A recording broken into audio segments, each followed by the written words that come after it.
సార్వత్రిక ఎన్నికల షెడ్యూల్ విడుదలకు రంగం సిద్ధమైంది. ఈ నెల 12 లోపు ఎప్పుడైనా ఎన్నికల షెడ్యూల్ విడుదలయ్యే అవకాశం ఉంది. లోక్సభ ఎన్నికలతో పాటు ఆంధ్రప్రదేశ్, సిక్కిం, ఒడిశా, అరుణాచల్ ప్రదేశ్ 4 రాష్ట్రాల ఎన్నికల షెడ్యూల్ విడుదల కానుంది.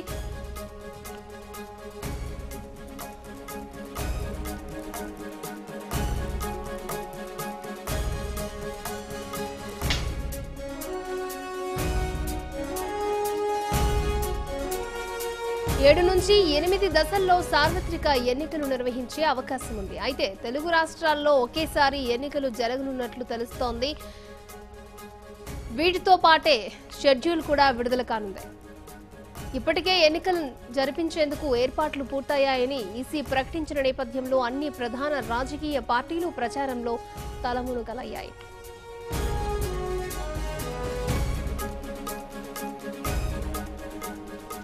ఇదే అంశానికి సంబంధించి మరిన్ని వివరాలు మా ప్రతినిధి సారథి అందిస్తారు. సారథి చెప్పండి, ఈ నెల 12 లోపు ఎప్పుడైనా సరే ఎన్నికల షెడ్యూల్ విడుదల కాబోతున్నట్లు తెలుస్తోంది. దీనికి సంబంధించి మీ దగ్గర ఉన్న అప్డేట్స్?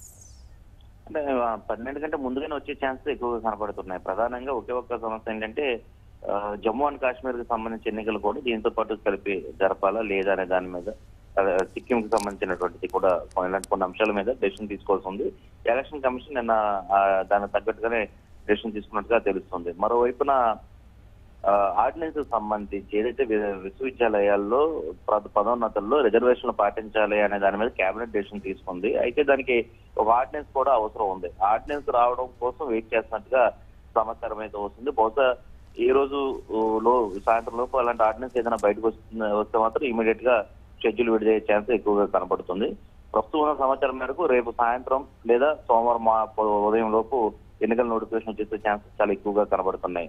ఇది అన్ని రాజకీయ పార్టీలకు ఈ మేరకు ఒక అవగాహన రావడంతో అందరూ కూడా దానిపై దృష్టి పెట్టారు.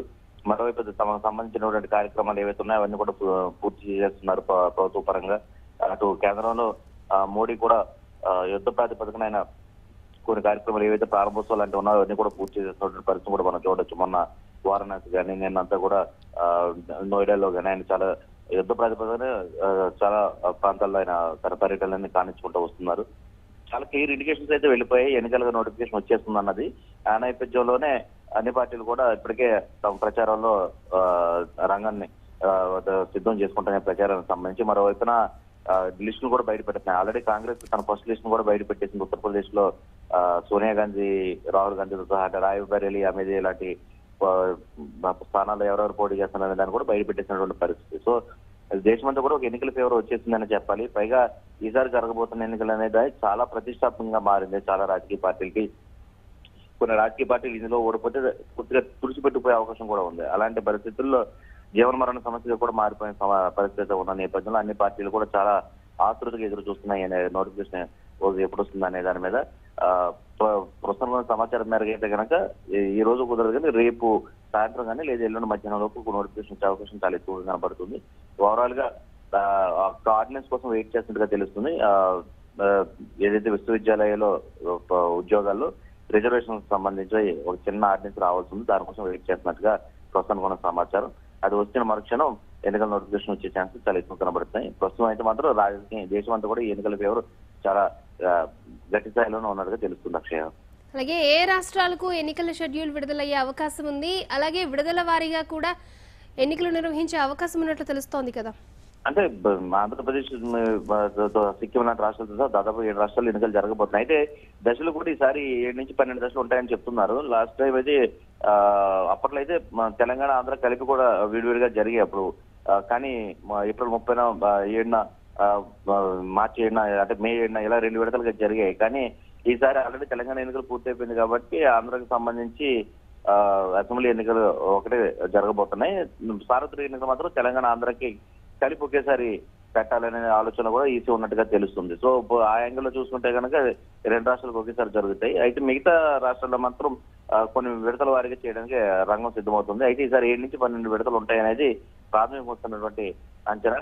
మరి దాన్ని ఇప్పుడు అంటే అదుబాటులో ఉన్న సిబ్బందిని బట్టి బలగాలను బట్టి దాని నోటిఫికేషన్ లో ఆ మార్పులు చేర్పులు ఉండే ఛాన్స్ ఎక్కువ కనబడుతున్నాయి.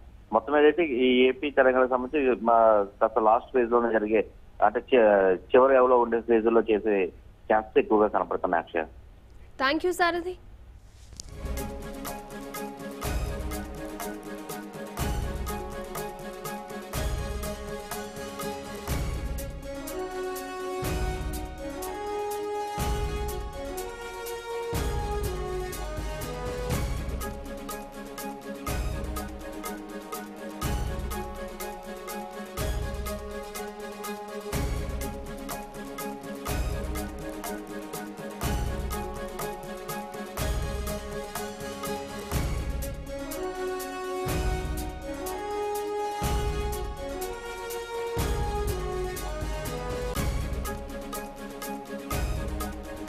ఇప్పటికే తెలుగు రాష్ట్రాల్లో ఎన్నికల ప్రచారం ఊపందుకుంది. ఇటు తెలంగాణలో టీఆర్ఎస్ అందరికంటే ముందు ప్రచారాన్ని ప్రారంభించగా ఇవాళ కాంగ్రెస్ చేవెళ్లలో రాహుల్ గాంధీతో సభ నిర్వహించేందుకు ఏర్పాట్లు చేసింది. బీజేపీ సైతం నిజామాబాద్ నుండి ఎన్నికల శంఖారావాన్ని పూరించింది. మొత్తంగా ఎన్నికల షెడ్యూల్ విడుదలకు టైం దగ్గర పడుతున్న కొద్దీ పొలిటికల్ హీట్ తారాస్థాయికి చేరుతోంది.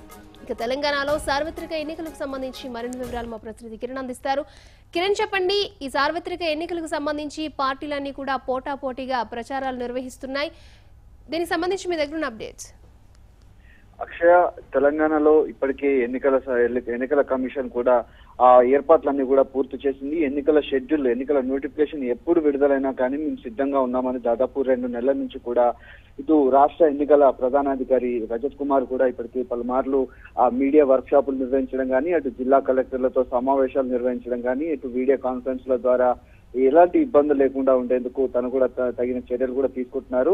ఈ నోటిఫికేషన్ కూడా ఈ రోజు సాయంత్రం కానీ లేకపోతే మరొక 24 గంటల లోపే ఖచ్చితంగా ఏ క్షణమైనా కానీ నోటిఫికేషన్ వచ్చే ఆ విధంగా ఉందని కూడా తాను ఇప్పటికే కొంత స్పష్టతనివ్వడం జరిగింది. ఇప్పటికే దాదాపు తాను వీడియో కాన్ఫరెన్స్ ద్వారా కూడా జిల్లా కలెక్టర్ లో ఆ ఎన్నికల పర్యవేక్షణకు సంబంధించి ఎలాంటి జాగ్రత్తలు తీసుకోవాలనే దానిపైన కూడా ఇప్పటికే వారికి దిశానిర్దేశం చేయడం జరిగింది. గతంలో గత 3 నెలల కింద జరిగినటువంటి తెలంగాణలో జరిగిన అసెంబ్లీ ఎన్నికలకు సంబంధించి చాలా పగడ్బందీగా కూడా ఏర్పాటు చేయడం, కొన్ని ఓట్ల గల్లంతు విషయంలో కానీ, అటు వివిప్యాట్ల విషయంలో కానీ, అటు ఈవీఎం విషయంలో కూడా కొంత సాంకేతిక కారణాల వల్ల ఇబ్బందులు తలెత్తిన నేపథ్యంలో ఈసారి అవి ఎలాంటి ఇబ్బందులు లేకుండా ఉండేందుకు ఈసారి 17 పార్లమెంట్ నియోజకవర్గాలే ఉన్నాయి కాబట్టి ఖచ్చితంగా ఈ 17 పార్లమెంట్ నియోజకవర్గాలకు సంబంధించినటువంటి డిఈఓలకు, జిల్లా కలెక్టర్లకు కూడా తగిన చర్యలు కూడా తాను ఇప్పటికే చెప్పడం జరిగింది. ఎలాంటి ఇబ్బందులు లేకుండా ఉండేందుకు ఎన్నికలన్నింటినీ కూడా పకడ్బందీగా ప్రణాళికలతో వెళ్లాలని కూడా తాను ఇప్పటికే స్పష్టం చేసిన నేపథ్యంలో ఈ ఏదైనా సాంకేతిక కారణాల దృష్ట్యా వివిప్యాట్లు కానీ,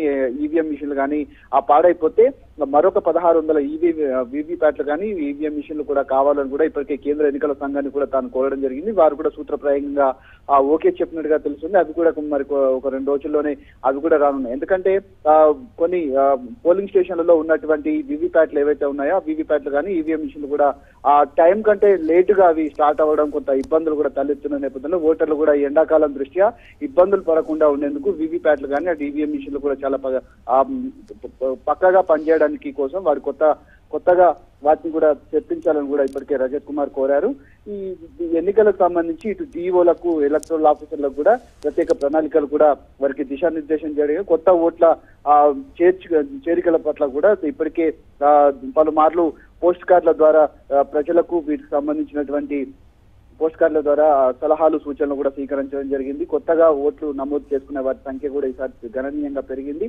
మొన్న పోయిన ఎన్నికల్లో ఏదైతే ఆ ఓట్ల తొలగింపు ఉందో ఆ ఓట్ల తొలగింపు విషయంలో కూడా కొంత జాగ్రత్తలు కూడా తీసుకొని ఎవరి ఓటు ఉందో లేదో ఖచ్చితంగా ఓటర్ లిస్ట్ లో చెక్ చేసుకోవాలి.